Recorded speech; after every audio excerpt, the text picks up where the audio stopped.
We are still in the Frog and Toad book. Frog and Toad are friends. Today, a lost button. Toad and Frog went for a long walk. They walked across a large meadow.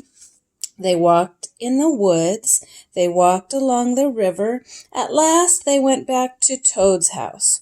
"Oh, drat," said Toad. "Not only do my feet hurt, but I have lost one of the buttons on my jacket." "Don't worry," said Frog. "We will go back to all the places where we walked. We will soon find your button." They walked back to the large meadow. They began to look for the button in the tall grass. "Here is your button," cried Frog. "That is not my button," said Toad. "That button is black. My button was white." Toad put the black button in his pocket.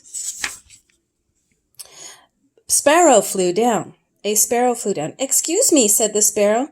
"Did you lose a button? I found one." That is not my button," said Toad.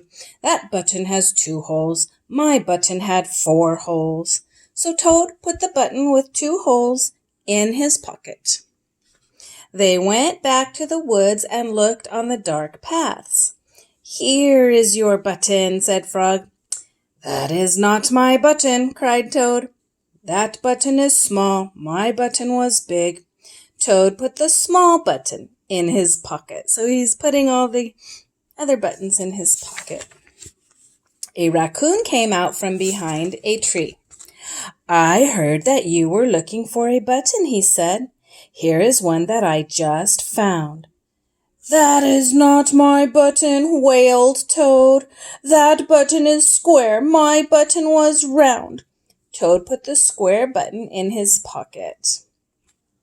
Frog and Toad went back to the river. They looked for the button in the mud.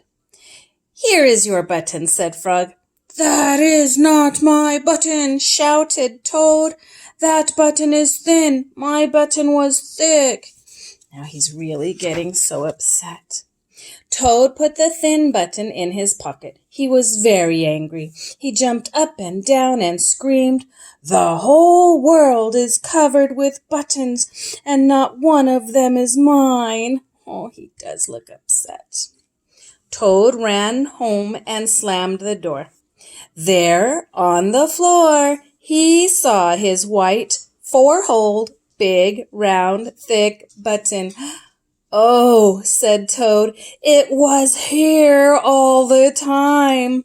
What a lot of trouble I have made for Frog." Oh no, his button wasn't in the woods. It was there on his floor. Toad took all the buttons out of his pocket. He took his sewing box down from the shelf. Toad sewed the buttons all over his jacket. Okay.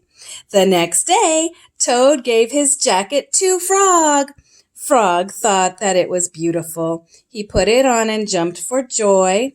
None of the buttons fell off. Toad had sewed them on very well.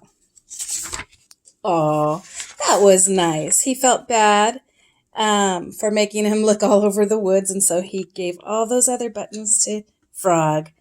Good job.